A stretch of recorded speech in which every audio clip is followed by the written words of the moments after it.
le banquet de la honte.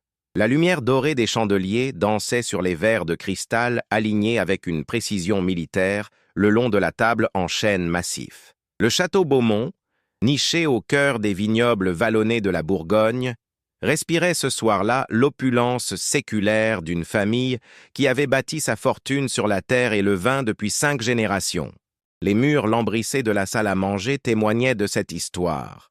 Portraits d'ancêtres aux regards sévères, médailles d'excellence viticole encadrées d'or, et cette atmosphère pesante où chaque geste, chaque parole devait honorer le nom des Beaumont.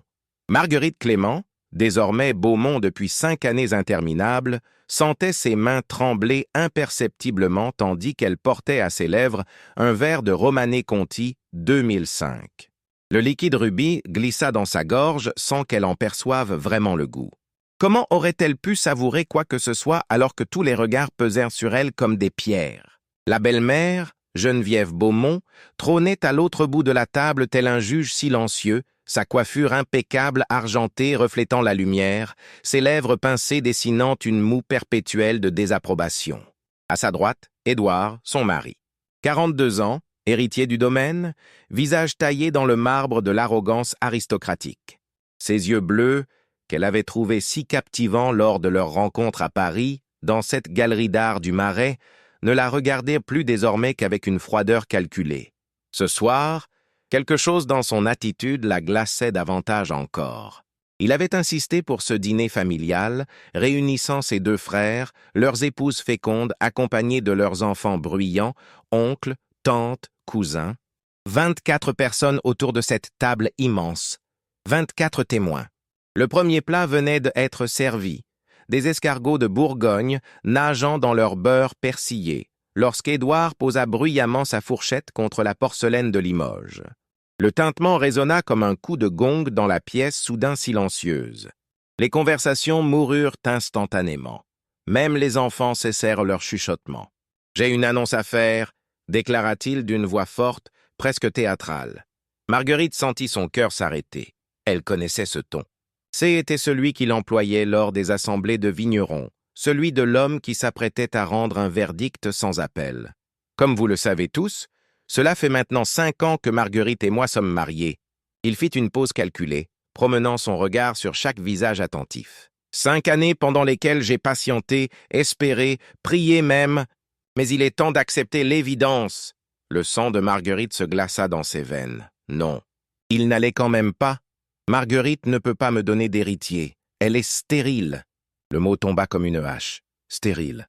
Prononcé avec le dégoût qu'on réserverait à une terre empoisonnée, à un vin tourné. Dans cette famille où la lignée, la transmission, la continuité du nom étaient sacrées, ces « et » étaient une condamnation à mort sociale. Marguerite voulut parler, protester que ce n'était pas prouvé, que les médecins n'avaient jamais confirmé une telle chose, qu'il refusait lui-même de faire les examens nécessaires. Mais sa gorge était nouée, les mots refusaient de sortir. Autour de la table, les visages exprimaient tantôt la pitié condescendante, tantôt la satisfaction malveillante de ceux qui n'avaient jamais accepté cette Parisienne sans fortune ni vignoble dans leur cercle fermé. « Oh, je ne peux plus continuer ainsi », poursuivit Édouard, et Marguerite détecta dans sa voix une fausse tristesse parfaitement rodée. « Le domaine Beaumont nécessite un héritier. Notre lignée ne peut s'éteindre avec moi. J'ai donc pris la décision. » Il marqua une nouvelle pause dramatique, de demander le divorce. Ah, le choc fut tel que Marguerite crut un instant qu'elle allait s'évanouir. La pièce sembla tanguer autour d'elle. Elle agrippa le bord de la table, ses doigts blanchissant sous la pression. « C'est la seule solution raisonnable, » intervint alors Geneviève Beaumont, sa voix coupante comme du verre brisé. « Une femme qui ne peut assurer la descendance d'une famille comme la nôtre n'a pas sa place au château Beaumont. C'est regrettable, mais c'est ainsi. Les traditions doivent être respectées. » Les frères D. et Édouard acquiescèrent gravement, leurs épouses échangeant des regards entendus. Seule Catherine, la femme du cadet, détourna les yeux avec ce qui ressemblait à de la compassion, mais elle ne dit rien. Personne n'osait contredire la matriarche. Marguerite se leva brusquement, sa chaise raclant le parquet ciré avec un bruit strident. Toutes les têtes se tournèrent vers elle. Elle voulait hurler, renverser cette table hypocrite, briser ses verres précieux, déchirer ses conventions étouffantes. Mais elle était une Clément, fille d'instituteur modeste certes, mais élevée dans la dignité. Elle ne leur donnerait pas le plaisir de la voir s'effondrer. « Je vois », dit-elle d'une voix qu'elle parvint miraculeusement à garder stable. « Eh bien, dans ce cas, je vous souhaite à tous un excellent repas. » Elle quitta la salle à manger, la tête haute, consciente de chaque regard planté dans son dos comme autant de couteaux. Dans le grand hall aux colonnes de marbre, elle s'autorisa enfin à vaciller, s'appuyant contre le mur frais. Des larmes brûlantes roulèrent sur ses joues, mais elle les essuya rageusement. Cette nuit-là, tandis que le château dormait dans son arrogance millénaire, Marguerite fit ses valises. Pas toutes, seulement l'essentiel. Les robes de créateur que Édouard lui avait offertes, elle les laissa dans les armoires. Les bijoux des Beaumont, elle les déposa sur la commode. Elle ne prit que ce qui lui appartenait vraiment, ses pinceaux, ses carnets de croquis, ses livres et cette aquarelle de sa grand-mère représentant un champ de lavande en Provence, le seul objet de famille qu'elle possédait. À l'aube, alors que la brume matinale enveloppait encore les rangées de vignes, Marguerite Clément, redevenue Clément, monta dans sa vieille Citroën et quitta le château Beaumont pour toujours.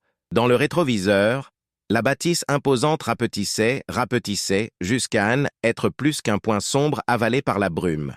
Elle ne savait pas encore où elle allait. Vers le sud, peut-être, vers la lumière.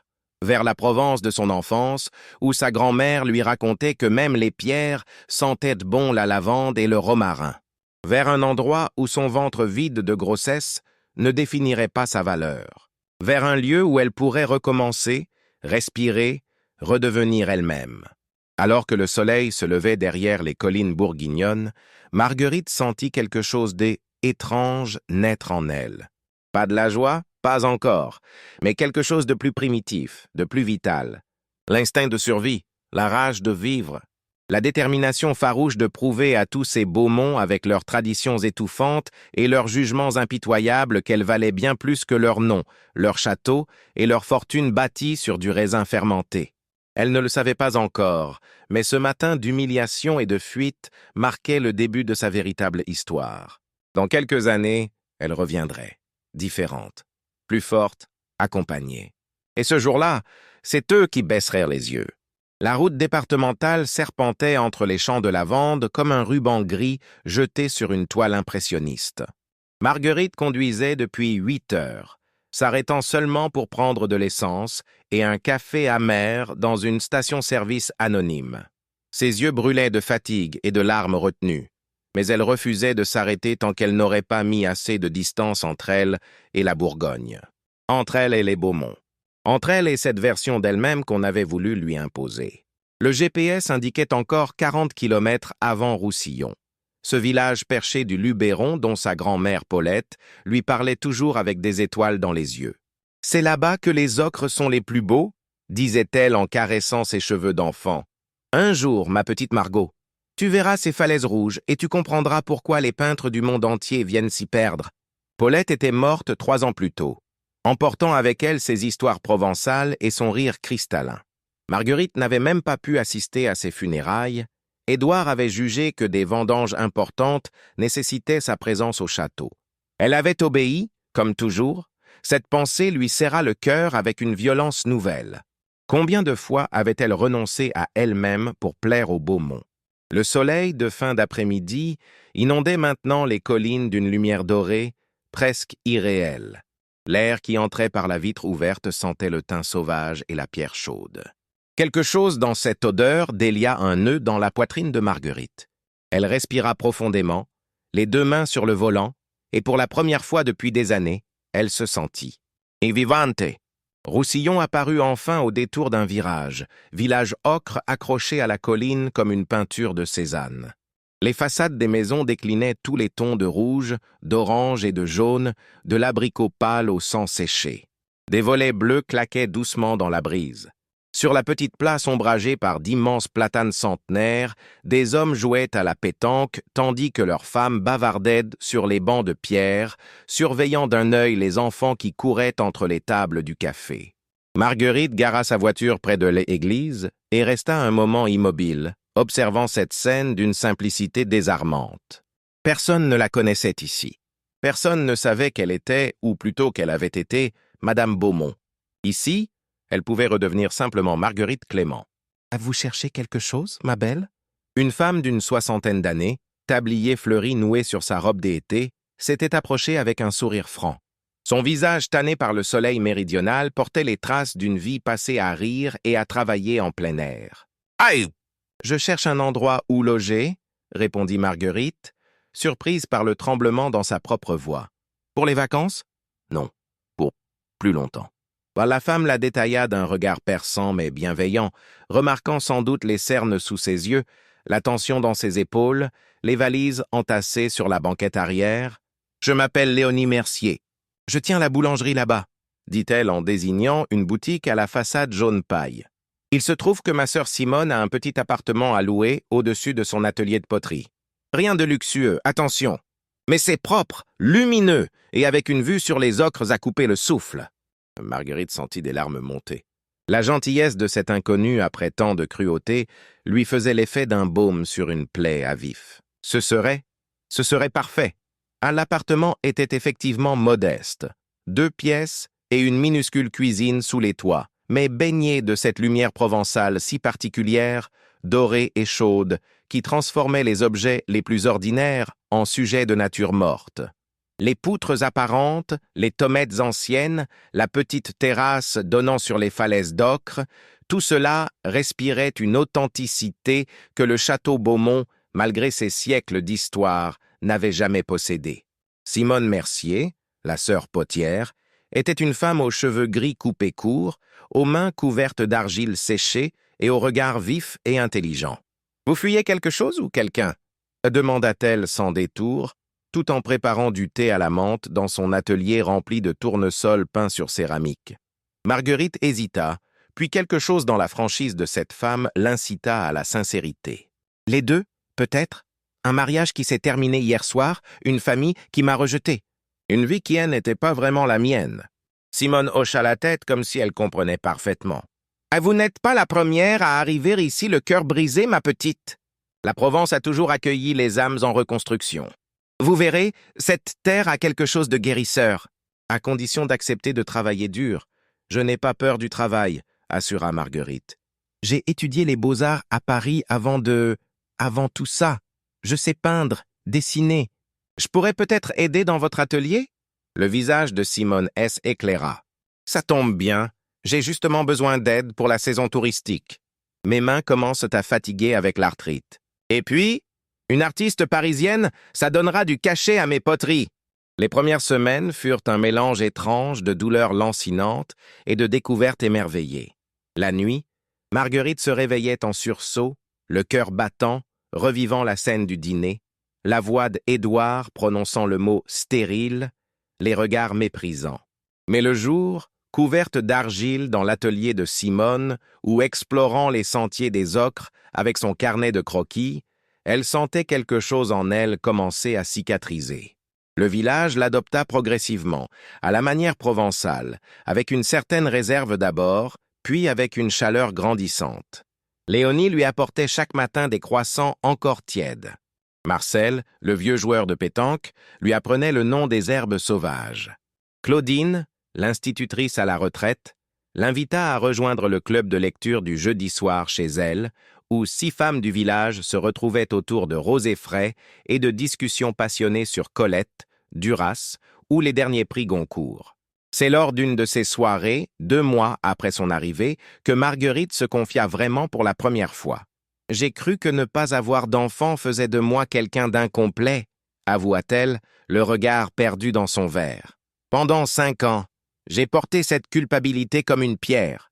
Chaque mois qui passait, chaque test négatif, était une nouvelle confirmation que j'avais échoué en tant que femme. » Claudine posa une main ferme sur la sienne. « Ma chérie, une femme n'est pas un champ à cultiver, ni une terre à ensemencer.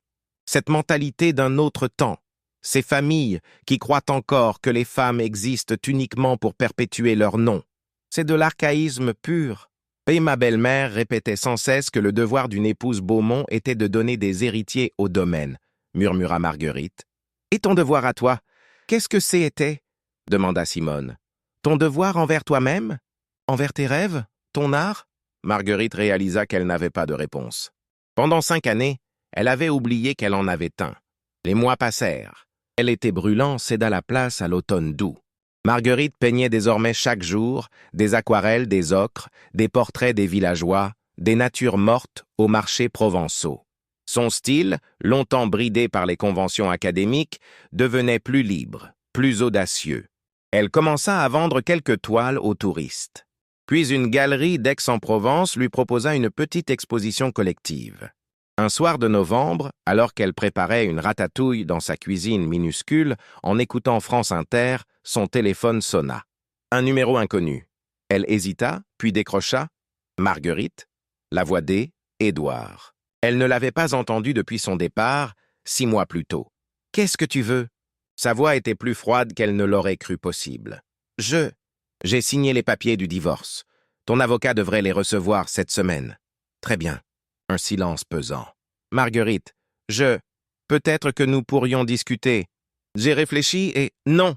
coupa-t-elle avec une fermeté qui la surprit elle-même. « Il n'y a rien à discuter. Tu as fait ton choix. J'ai fait le mien. Bonne chance pour trouver ta pondeuse d'héritier, Édouard. » Elle raccrocha avant qu'il ne puisse répondre, le cœur battant mais étrangement légère. Ce soir-là, elle sortit sur sa terrasse et regarda les étoiles au-dessus des collines sombres. Pour la première fois depuis très longtemps, elle sourit vraiment.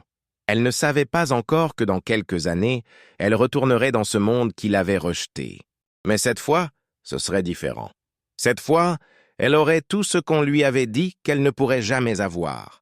Et surtout, elle aurait retrouvé ce qu'elle avait perdu au château Beaumont, elle-même. 3 ans s'étaient écoulés depuis cette nuit d'humiliation en Bourgogne. 3 années pendant lesquelles Marguerite Clément avait métamorphosé sa douleur en création, sa solitude en force. L'appartement sous les toits de Roussillon-S était transformé en atelier lumineux où naissaient des toiles vibrantes de couleurs provençales. Ses aquarelles étaient désormais exposées dans 4 galeries entre Aix-en-Provence et Avignon. Elle avait même publié un livre d'illustrations sur les marchés de Provence qui connaissait un succès modeste mais réel. Mais ce matin de février, quelque chose d'inhabituel la poussait vers Marseille. Une exposition internationale d'art contemporain s'y tenait, et la galeriste qui représentait son travail, Isabelle Fournier, l'avait convaincue d'y présenter une nouvelle série sur les visages de la Méditerranée. « Tu dois sortir de ta zone de confort, Marguerite ?» avait insisté Isabelle lors de leur dernière conversation téléphonique. « Ton talent mérite une audience plus large. Paris, Lyon, Marseille. C'est là que se font les carrières artistiques, pas dans les boutiques pour touristes de Roussillon. » Marguerite savait qu'elle avait raison, même si l'idée de s'exposer ainsi la terrifiait encore. Elle n'était plus cette femme brisée qui avait fui la Bourgogne, certes, mais des cicatrices demeuraient. La peur du jugement, la crainte d'être à nouveau réduite à ses échecs plutôt qu'à ses réussites. Le trajet en train jusqu'à Marseille lui prit 2 heures. Elle observait le paysage défiler, les champs d'oliviers argentés, les villages perchés, puis soudain la mer, cette Méditerranée d'un bleu intense qui frappait toujours comme une révélation. La gare Saint-Charles l'accueillit dans son agitation matinale, mélange de touristes, de businessmen pressés et de vendeurs de soca criant leur prix. L'exposition se tenait dans un ancien entrepôt rénové du Panier, le vieux quartier marseillais aux ruelles étroites et aux façades colorées. Marguerite arriva en avance, nerveuse, ses toiles soigneusement emballées dans un grand portfolio en cuir. La salle était impressionnante, hauts plafonds industriels, murs de briques apparentes, éclairage professionnel. Des artistes de toute l'Europe y présentèrent leurs œuvres. Marguerite, enfin, Isabelle l'accueillit avec 2 bises sonores. Petite femme énergique d'une 50aine d'années, cheveux roux coupés au carré, elle portait ce jour-là une robe noire structurée et des lunettes de soleil relevées sur la tête. « Viens, je vais te montrer ton espace. Tu vas adorer. » Elles installèrent les toiles pendant 2 heures, ajustant, éclairage, débattant des cartels. Marguerite avait peint une série de portraits de femmes méditerranéennes, pêcheuses, commerçantes, grand-mères assises devant leurs portes, jeunes filles rêveuses sur les quais. Chaque visage racontait une histoire de résilience, de beauté trouvée dans l'ordinaire. « C'est magnifique !» murmura Isabelle en reculant pour admirer l'ensemble. « Tu as capturé quelque chose d'essentiel? Elle, âme de ces femmes, leur force ?» Marguerite sourit, touchée. Peut-être peignait-elle finalement sa propre transformation à travers ses visages. Le vernissage commençait à 18 heures. Marguerite avait prévu de repartir le soir même à Roussillon. Mais Isabelle insista pour qu'elle reste dîner à Marseille. « J'ai déjà réservé chez Perron, sur la corniche, fruits de mer et vue sur le port. Tu ne peux pas refuser. » C'est en sortant de l'exposition vers 15 heures, décidant de flâner dans le vieux port avant le dîner, que tout bascula. Marguerite déambulait entre les étals de poissons, respirant l'air salin mêlé aux odeurs d'aïoli et de citron, quand elle entendit un cri. Un cri aigu, désespéré, qui glaça son sang. Elle se retourna brusquement. Sur le quai, une jeune femme, 25 ans peut-être, cheveux noirs ébouriffés, visage blême, courait en hurlant quelque chose en arabe qu'elle ne comprenait pas. Des passants s'arrêtaient, curieux ou inquiets. Un homme tenta de la retenir, mais elle se débattit violemment. Puis Marguerite comprit. La femme pointait du doigt quelque chose sur le sol, près d'un banc en bois usé par le sel marin. Deux petits Moïse en osier, recouverts de couvertures blanches, des bébés. Le cœur de Marguerite bondit dans sa poitrine. Elle se précipita, bousculant les badauds. Les Moïse contenaient deux nouveau-nés endormis, joues roses, poings minuscules serrés. Des jumeaux! Ils ne devaient en pas avoir plus de quelques semaines. Elle les abandonne! Cria quelqu'un en français. Cette folle abandonne ses enfants. Non! Hurla la jeune femme en français hachée par les sanglots. Pas abandonner, sauver! Je sauvais mes bébés! Elle s'effondra sur le sol, secouée de pleurs convulsifs. Marguerite s'agenouilla près d'elle instinctivement, posant une main sur son épaule tremblante. « Calmez-vous, expliquez-nous ce qui se passe. » La femme leva vers elle des yeux noyés de larmes et de terreur pure. « Mon mari, il veut les tuer, parce que fille, deux filles, pas garçon. Il dit honte sur famille. Il dit jeter à la mer. » Un frisson d'horreur parcourut Marguerite. Autour d'eux, la foule grossissait. Certains sortèrent leur téléphone pour filmer. D'autres murmuraient avec jugement. Une femme âgée secoua la tête avec dégoût. Ces gens-là et leurs traditions barbares. « Appelez la police !» ordonna un homme en costume. « Et les services sociaux !» ajouta une autre voix. La jeune mère se recroquevilla davantage, comme un animal traqué. Marguerite sentit quelque chose se déchirer en elle. Elle connaissait ce regard. C'était le sien 3 ans plus tôt, dans la salle à manger du château Beaumont. Le regard d'une femme brisée par des traditions cruelles, jugée indigne parce qu'elle n'avait pas produit le bon sexe d'enfant. « Oh, comment vous appelez-vous » demanda-t-elle doucement. « Amina. Je m'appelle Amina. »« Ah, Amina, écoutez-moi. Personne ne fera de mal à vos filles. Je vous le promets. »« Vous pas comprendre, » sanglota la jeune femme. « Mon mari, il cherchait moi partout. Sa famille très puissante. Ils vont me retrouver. Ils vont prendre mes bébés et... » Elle ne termina pas sa phrase, étouffée par les pleurs. La police arriva quelques minutes plus tard, 2 agents en uniforme, l'air dépassé par la scène chaotique. Ils commencèrent à poser des questions, à prendre des notes. Amina devenait de plus en plus hystérique, agrippant les Moïse comme si on allait les lui arracher. Marguerite observait les 2 petites filles endormies, inconscientes du drame qui se jouait autour d'elles. Elles étaient magnifiques, avec leurs longs cils noirs, leurs petits nez parfaits. Comment quelqu'un pouvait-il vouloir leur faire du mal simplement parce qu'elles étaient nées filles? Et soudain, sans réfléchir, sans mesurer les conséquences, Marguerite prit une décision qui allait changer sa vie à jamais. « Je vais les prendre. » Le silence se fit instantanément. Tous les regards convergèrent vers elle. « Pardon ?» dit l'un des policiers, sourcils froncés. « Je vais prendre ces enfants sous ma protection. » Temporairement, le temps que la situation d'Amina soit clarifiée. « Je suis citoyenne française. J'ai un domicile fixe, des revenus stables. Je peux leur offrir un refuge sûr. »« Oh, madame, ce n'est pas aussi simple, » commença le policier. « Il y a des procédures, des services sociaux à contacter, des... Combien de temps ces procédures vont-elles prendre? Quelques heures? Quelques jours ?» Elle se tourna vers Amina. « Votre mari sait-il où vous êtes ?» La jeune femme secoua la tête frénétiquement. « Mais il va chercher, lui et ses frères. Ils ont voiture, argent, ils vont partout regarder. »« Ah, alors, il n'y a pas de temps à perdre ?» insista Marguerite en se tournant vers les policiers. « Vous pouvez vérifier mon identité, appelez qui vous voulez. Mais en attendant, ces bébés ont besoin d'être en sécurité. Pas dans un commissariat, pas dans un centre d'urgence débordé, dans un foyer. L'un des agents soupira, conscient qu'elle avait raison, mais réticent à enfreindre le protocole. Il s'éloigna pour passer quelques coups de fil. L'autre resta près d'eux, surveillant la scène. Amina fixait Marguerite avec un mélange d'espoir désespéré et de méfiance. « Pourquoi vous faire ça? Vous pas me connaître. » Et Marguerite s'agenouilla pour être à sa hauteur. « Parce qu'on m'a dit un jour que je ne valais rien parce que je ne pouvais pas avoir d'enfant. Parce que j'ai été jugé, humilié, rejeté pour quelque chose qui échappait à mon contrôle. Et parce que personne, absolument personne, ne devrait souffrir à cause de son sexe ou de celui de ses enfants. » Les yeux d'Amina se remplirent de nouvelles larmes, mais cette fois, elles contenaient de la gratitude. « Vous êtes ange envoyé par Allah. » Marguerite secoua doucement la tête. « Non, je suis juste une femme qui comprend ce que c'est d'être brisée et qui refuse de laisser ses petites filles vivre la même chose. » Les procédures prirent effectivement des heures. Coup de fil, vérification, papiers à remplir, une assistante sociale fut appelée d'urgence.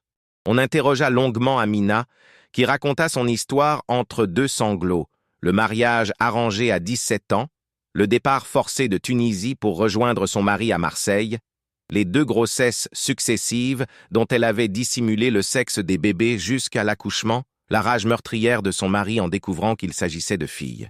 Il a crié que j'avais déshonoré sa virilité, que seules les femmes faibles donnent des filles. Il a dit qu'il fallait s'en débarrasser avant que sa famille, en Tunisie, ne la prenne. Elle avait fui au milieu de la nuit pendant qu'il dormait, marchant des kilomètres avec les 2 Moïse, cherchant désespérément quelqu'un, n'importe qui pourrait sauver ses filles. Finalement, vers 22 heures, après de nombreux appels hiérarchiques et l'intervention d'une juge des enfants contactée en urgence, un accord provisoire fut trouvé. Marguerite deviendrait famille d'accueil temporaire pour les jumelles, le temps que la situation d'Amina soit évaluée et sécurisée. Des suivis réguliers seraient mis en place. Des rapports devaient être rendus. « C'est très irrégulier », marmonna l'assistante sociale, une femme épuisée aux traits tirés. « Mais dans les circonstances ?»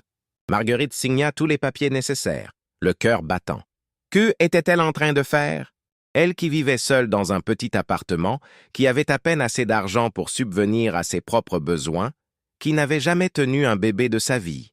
Mais quand elle souleva doucement l'un des Moïse et que la petite fille ouvrit ses yeux immenses, d'un brun profond presque noir, quelque chose dans la poitrine de Marguerite se dilata. Un sentiment qu'elle ne savait pas nommer, une évidence qui la traversa comme la foudre. Ses enfants, n'étaient pas venus à elle par hasard. Était le destin qui corrigeait une injustice, qui lui offrait ce qu'on lui avait dit qu'elle ne méritait pas, une famille. Le retour en train vers Roussillon cette nuit-là fut surréaliste. Marguerite se retrouva seule dans un compartiment avec 2 Moïse posés sur les sièges en face d'elle, bercés par le rythme régulier du TER. Les jumelles dormaient paisiblement, inconscientes du bouleversement qu'elle venait de provoquer dans sa vie. Elle les observait avec un mélange de terreur et de émerveillement, n'osant pas détacher son regard de peur qu'elle ne disparaisse, comme si tout cela n'était qu'un rêve étrange. L'assistante sociale lui avait fourni le strict nécessaire avant son départ, quelques biberons de lait infantile, des couches, 2 petits pyjamas en coton blanc. Demain matin, première chose à faire, acheter tout ce qu'il faut, avait-elle dit d'un ton sec, mais pas dénué de compassion. Et surtout, appelez-moi si vous avez le moindre problème. Vous avez mon numéro. Marguerite avait hoché la tête, trop sonnée pour poser les 1000 questions qui tourbillonnaient dans son esprit. Comment donnait-on un biberon? À quelle fréquence devait-on changer une couche? Comment savait-on si un bébé pleurait de faim, de douleur ou simplement de fatigue? Amina avait été placée dans un centre d'hébergement d'urgence pour femmes en danger, protégée le temps que les autorités évaluant la menace réelle que représentait son mari. « Je reviendrai les chercher », avait-elle murmuré à Marguerite en serrant ses mains avec une force désespérée. « Quand je serai en sécurité, quand j'aurai papier, travail, vous prenez soin d'elle, s'il vous plaît.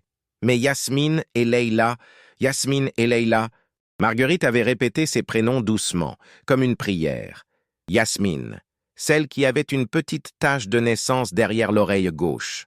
Leïla, celle dont les sourcils formèrent déjà de petits arcs parfaits.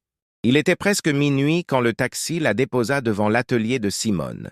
Marguerite dut faire 3 allers-retours pour monter les Moïse, son sac et les quelques affaires de bébé. À chaque voyage dans l'escalier étroit, son cœur battait la chamade. Et si l'une d'elles se réveillait? Et si elle tombait? Et si... Marguerite? C'est toi?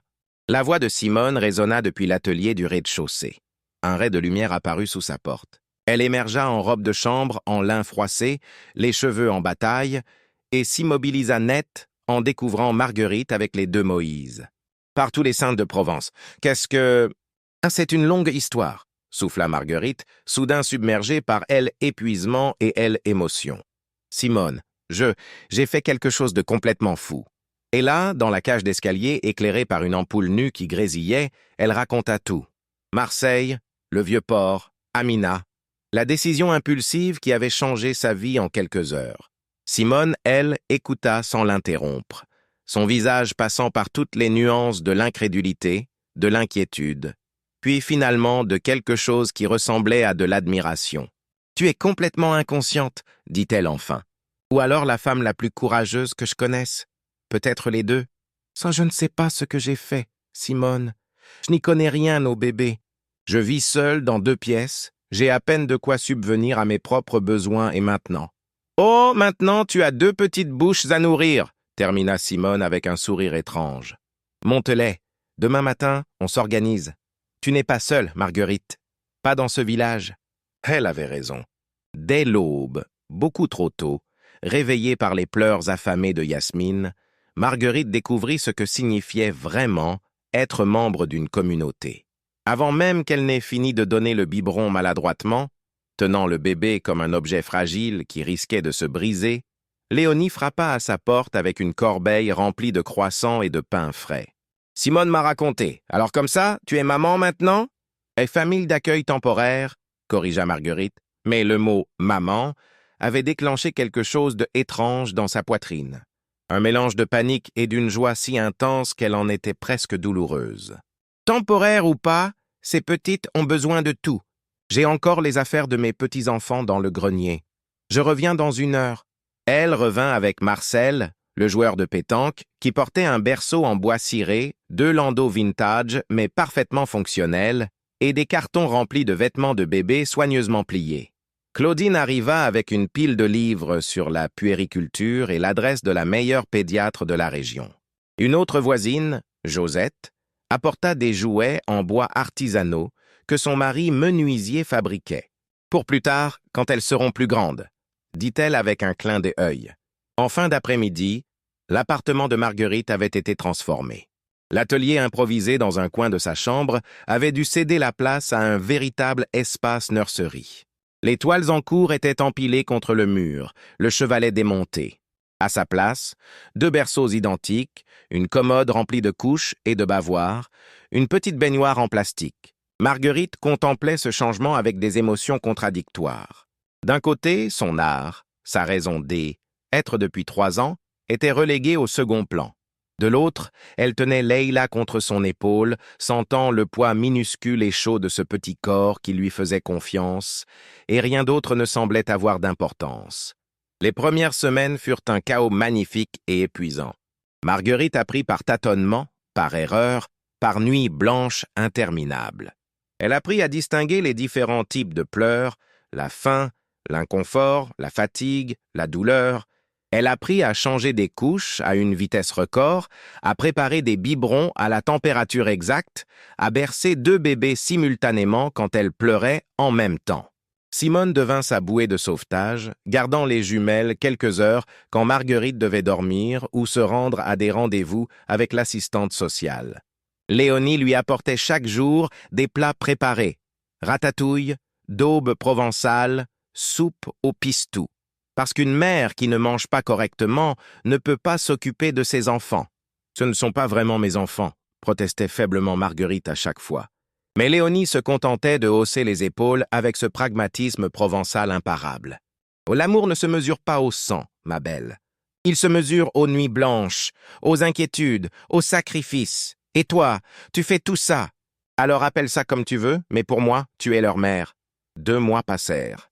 Les jumelles prenaient du poids. Leurs joues devenaient rondes et roses. Elles commençaient à sourire.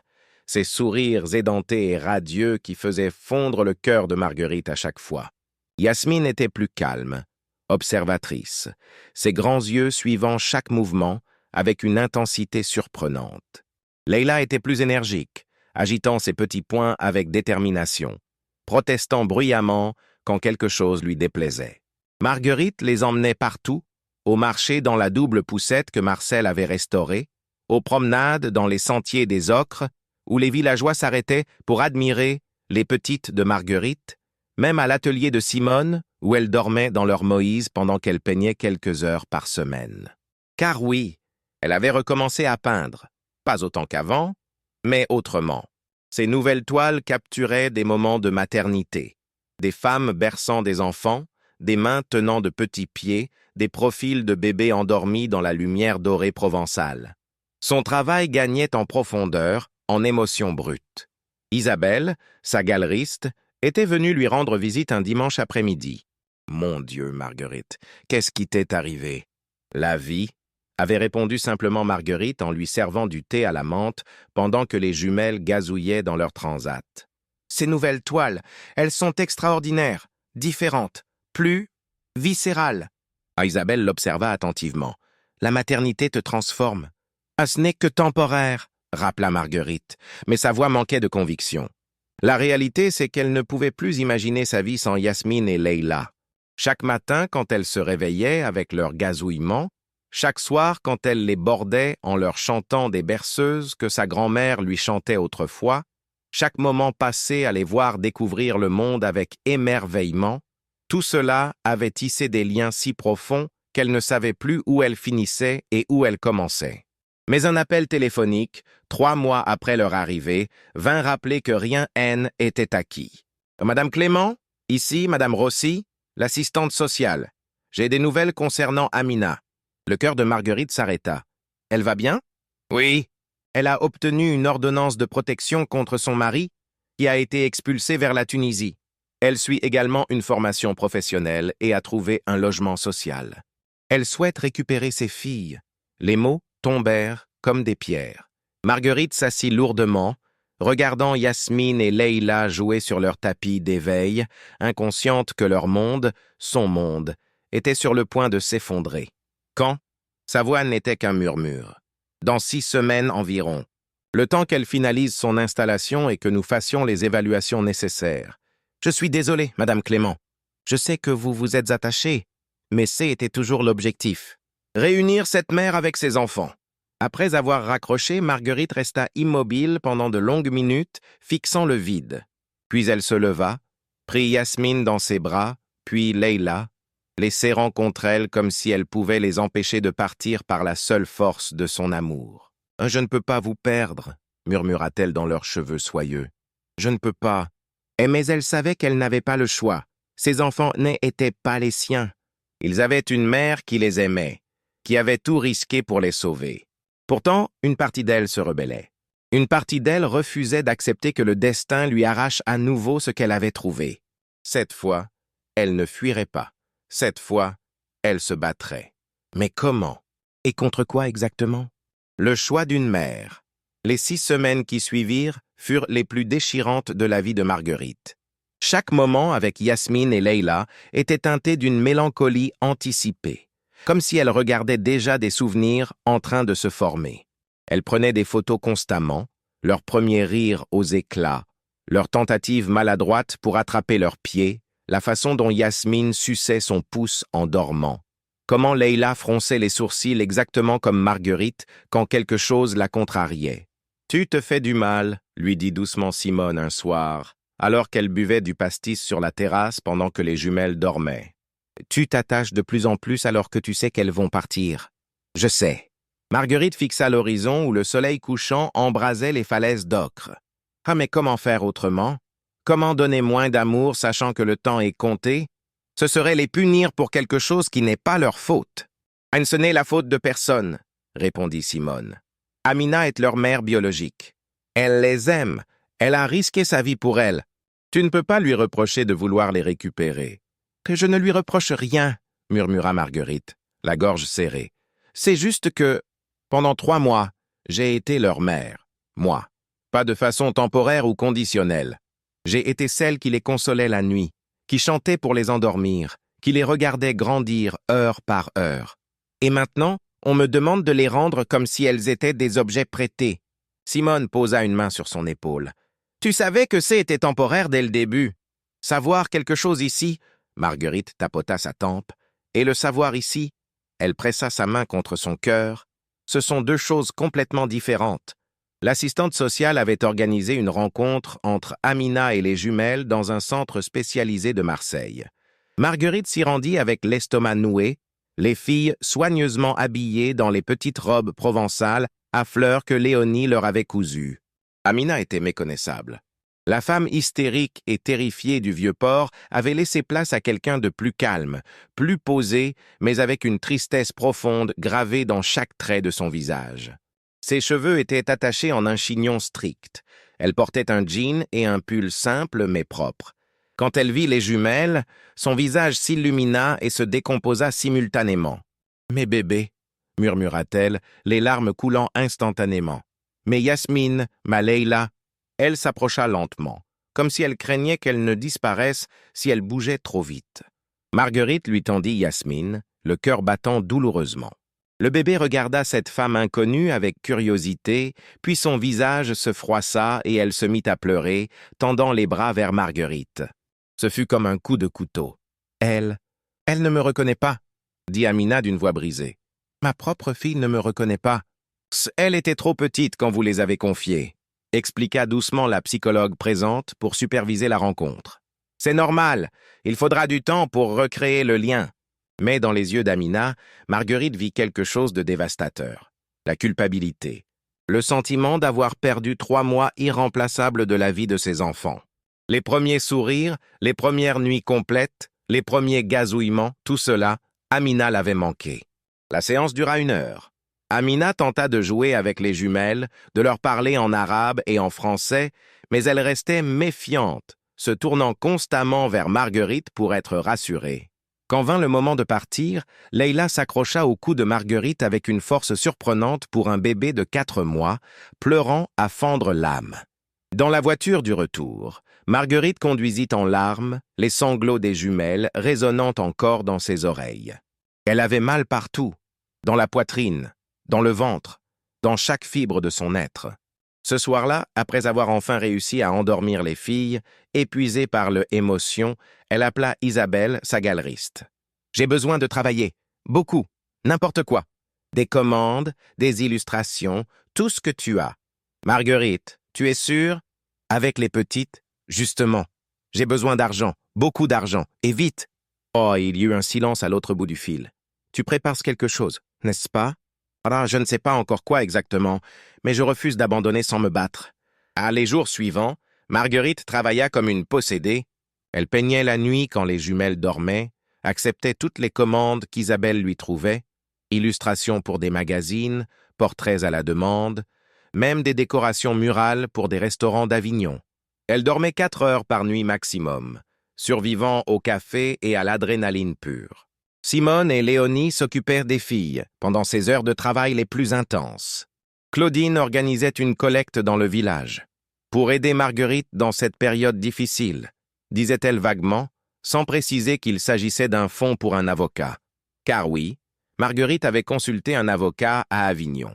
Maître Dubois, une femme d'une 50aine d'années au regard perçant, avait écouté son histoire avec attention. « Légalement, vous n'avez aucun droit sur ces enfants, » avait-elle dit sans détour. « Vous êtes famille d'accueil temporaire.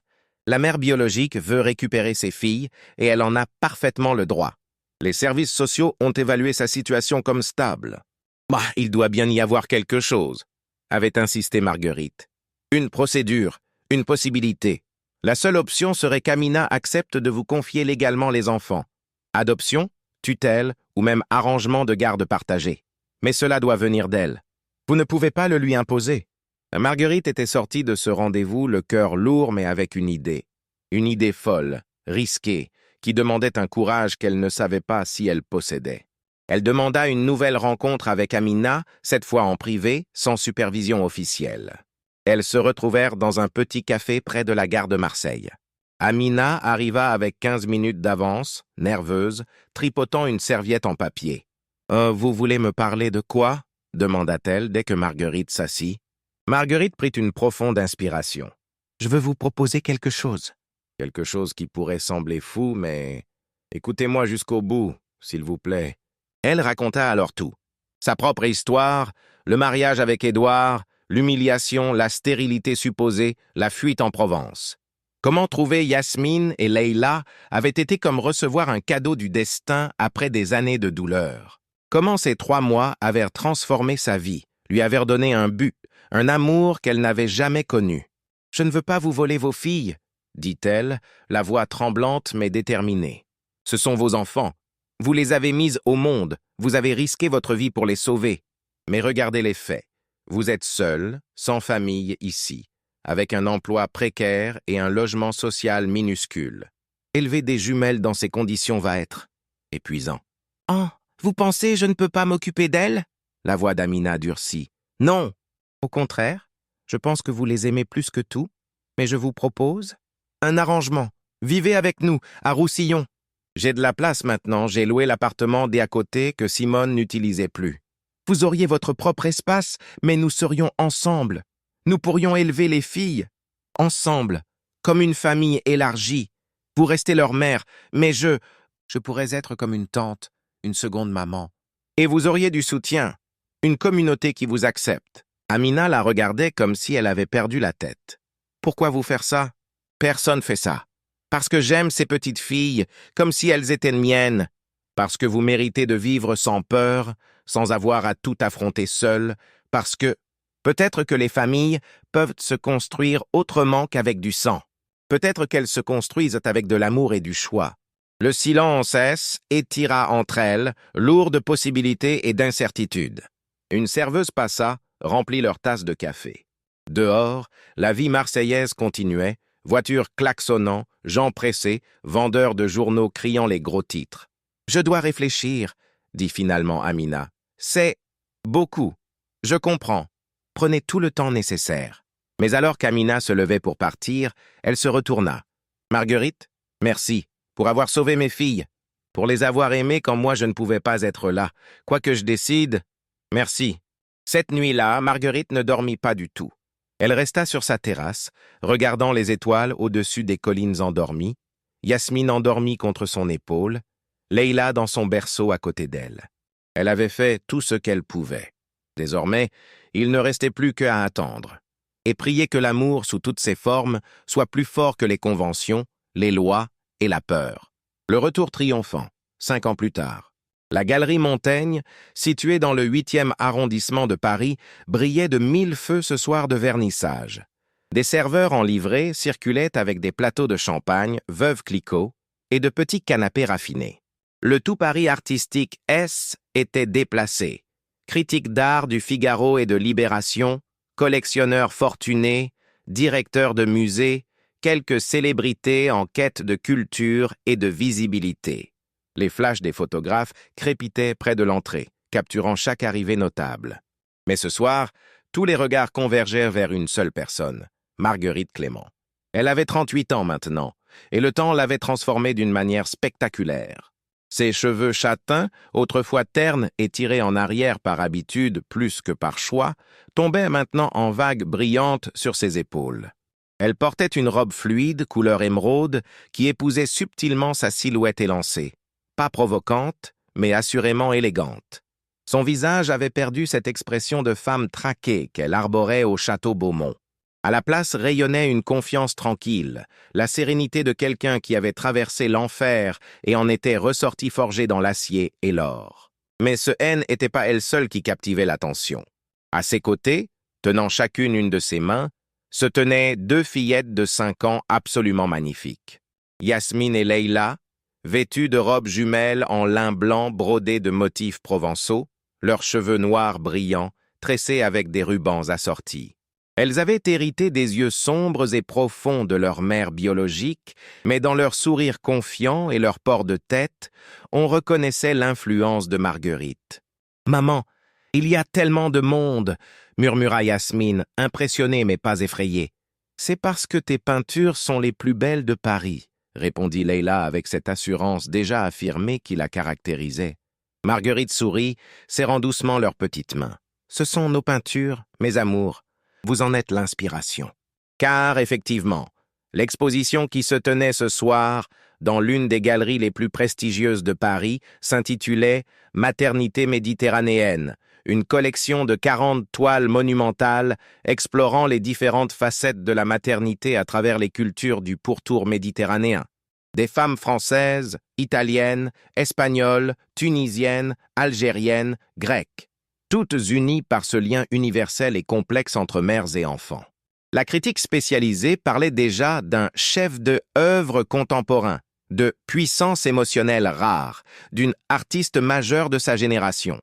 Le chemin jusqu'ici avait été long et semé d'obstacles. Amina avait finalement accepté la proposition de Marguerite. Non pas immédiatement, il lui avait fallu 3 semaines de réflexion intense, de consultation avec une psychologue, de nuits blanches à peser le pour et le contre. Mais finalement, un matin ensoleillé de juin, elle avait appelé Marguerite. « Je viens à Roussillon, pour essayer, pour mes filles. » L'installation avait été délicate.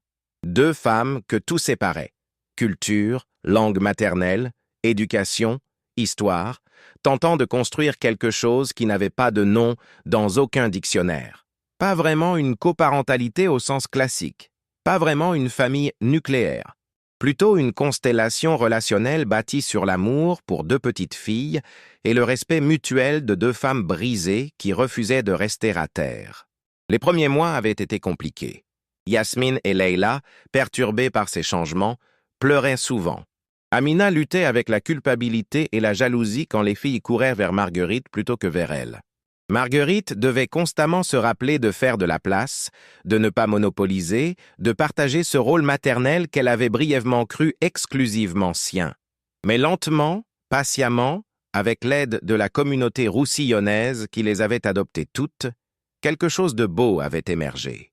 Les filles avaient appris à dire « Maman Marguerite » et « Maman Amina » sans confusion ni hiérarchie. Amina avait trouvé du travail dans un restaurant d'Avignon où sa cuisine tunisienne faisait fureur. Elle avait aussi rencontré quelqu'un, un homme doux, un veuf avec 2 enfants déjà grands, qui acceptait sa situation complexe sans jugement. Et Marguerite, elle avait peint, oh, comme elle avait peint, avec une intensité et une profondeur qu'elle n'avait jamais atteintes auparavant. Sa série sur les maternités méditerranéennes était née d'innombrables conversations avec Amina, de l'observation de leur famille reconstruite, des histoires partagées entre femmes de différentes origines, au marché, au café, dans les rues de Roussillon. Isabelle, sa galeriste, avait réussi à attirer l'attention d'un grand collectionneur parisien lors d'une exposition à Avignon. Une chose en avait entraîné une autre, articles dans des magazines spécialisés, invitation à participer à une biennale d'art contemporain, puis finalement cette exposition solo dans le temple de l'art parisien. « Marguerite Clément, enfin !» Isabelle fendit la foule, rayonnante dans un tailleur noir impeccable, suivie par un homme d'une 60aine d'années au regard pétillant. « Et je te présente Monsieur Beauregard, directeur du musée d'art moderne. Il souhaite acquérir 3 de tes toiles pour la collection permanente. » Marguerite serra la main tendue, essayant de garder contenance malgré l'excitation qui bouillonnait en elle. Le musée d'art moderne, était au-delà de tous ses rêves les plus fous. « Oh, votre travail est extraordinaire, Madame Clément, » dit Beauregard avec un sourire sincère. Cette capacité à capturer l'universel dans le particulier a montré que la maternité transcende les frontières culturelles tout en respectant les spécificités de chaque tradition. Et c'est du grand art. Merci, c'est un honneur immense. Et ces charmantes demoiselles doivent être vos filles. Yasmine et Leila levèrent vers lui leurs grands yeux curieux. Oui, répondit simplement Marguerite, sans entrer dans les détails compliqués. Mes filles. La soirée se déroula dans un tourbillon de félicitations, de questions de journalistes, de propositions de collaboration. Marguerite navigua tout cela avec une grâce qu'elle n'aurait jamais imaginé posséder autrefois. Elle n'était plus cette femme fragile qui se laissait définir par le regard des autres. Puis vers 22 heures, alors que la foule commençait à se disperser, elle le vit, Édouard. Il se tenait près d'une de ces toiles, ironiquement, celle représentant une femme tenant des jumeaux face à un champ de lavande. Il avait vieilli. Des cheveux gris parsemaient ses tempes, des rides creusaient son front. Il portait un costume 3 pièces impeccable, mais quelque chose dans sa posture trahissait. Quoi? De la fatigue? Du regret? Leurs regards se croisèrent à travers la galerie. Marguerite sentit son cœur s'accélérer. Non pas de désir ou même de colère, mais simplement de surprise. Elle n'avait pas pensé à lui depuis des années, si ce n'est comme à un chapitre fermé de son existence. Il s'approcha lentement, presque timidement. « Marguerite? Édouard ?» Un silence inconfortable s'installa. Yasmine et Leila, sentant la tension, se serrèrent contre les jambes de leur mère. « Tes œuvres sont remarquables, » dit-il enfin. « Oh, j'ai lu l'article dans Le Monde la semaine dernière. Tout Paris parle de toi.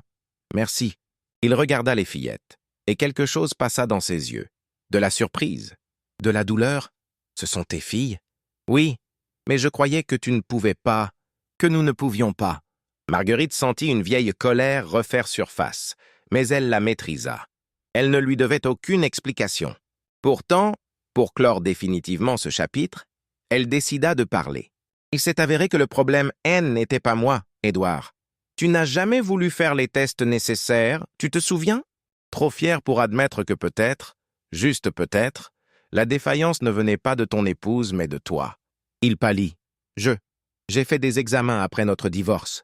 Le médecin a confirmé que j'avais effectivement un problème de fertilité, génétique, rien à faire. Marguerite aurait dû ressentir de la satisfaction à cette révélation.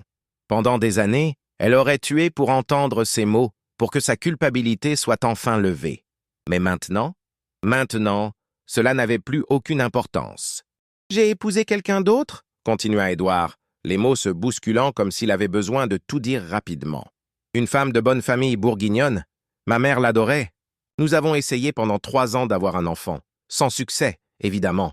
Elle m'a quitté l'année dernière. Et ma mère est décédée il y a 6 mois. Le château semble vide maintenant. Trop grand, trop silencieux. » Il la regarda avec quelque chose qui ressemblait à du désespoir. « Marguerite, je me suis trompé. J'ai été cruel, aveugle, arrogant. J'ai sacrifié la seule femme qui m'ait vraiment aimé pour des traditions absurdes et de l'orgueil mal placé. Est-ce qu'il y aurait une possibilité que nous... » Non. Le mot tomba, définitif, sans appel. Il n'y a aucune possibilité, Édouard. Ce que nous avions, si tant est que nous ayons eu quelque chose, est mort il y a plus de 5 ans dans cette salle à manger où tu m'as humilié publiquement. Tu ne veux pas moi, tu veux l'idée de moi.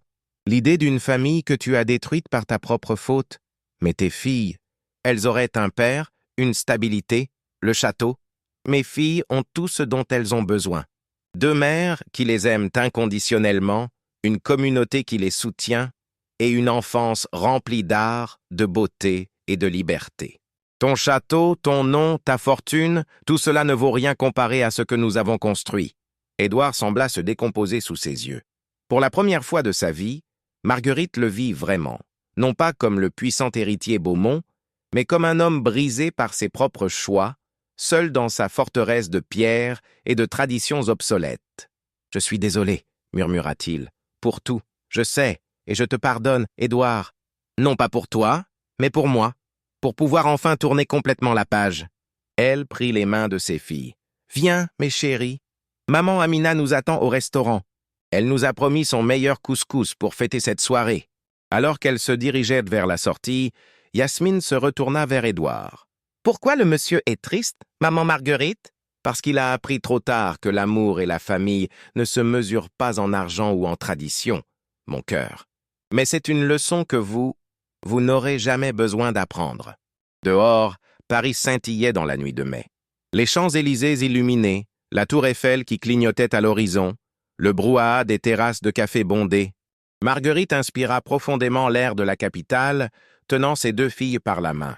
Elle était revenue à Paris, non pas en fugitive ou en femme brisée, mais en artiste célébrée, en mère comblée, en femme qui avait reconstruit sa vie pierre par pierre, toile par toile, jour après jour. Le taxi les conduisit vers le restaurant du Marais où Amina travaillait. Quand elles entrèrent, la jeune femme émergea de la cuisine, son tablier taché de curcuma et de harissa, le visage illuminé d'un sourire radieux. « Alors, comment c'était ?»« Magnifique !» répondit Marguerite. « Tout était parfait. » Les fillettes coururent vers Amina qui les souleva avec un rire joyeux. Marguerite les observa. Ces 3 personnes qui constituaient sa famille, cette constellation improbable née d'un drame sur les quais de Marseille et transformée en quelque chose de précieux et d'indestructible. « Maman Marguerite a été la plus belle de toute la soirée », déclara Leila avec conviction. « Et maman Amina a les meilleures recettes du monde entier », ajouta Yasmine diplomatiquement. Les 2 femmes échangèrent un regard complice. Ce regard que seules partagent celles qui ont traversé ensemble les tempêtes et appris à danser sous la pluie. Cette nuit-là, après avoir couché les filles dans leur chambre d'hôtel, Marguerite sortit sur le petit balcon donnant sur les toits parisiens. Elle pensa à cette jeune femme qu'elle avait été. Celle qui croyait que son identité dépendait de sa capacité à procréer, celle qui acceptait les humiliations au nom de traditions archaïques, celle qui était perdue en essayant de correspondre aux attentes des autres. Elle pensa aussi à la femme qu'elle était devenue, artiste reconnue, mère aimante, amie fidèle, femme libre. Le chemin entre ces 2 versions d'elle-même avait été long, douloureux, parfois insupportable. Mais chaque cicatrice avait eu un sens. Chaque larme versée avait irrigué le terrain où sa nouvelle vie avait pu fleurir. Son téléphone vibra. Un message d'Isabelle. 3 toiles vendues ce soir. 15 demandes d'interview. Une proposition d'exposition au MoMA de New York l'année prochaine. « Ma chérie, tu as réussi. Tu es arrivée. » Marguerite sourit, tapant sa réponse. « Non, je ne suis pas arrivée. Je suis en chemin.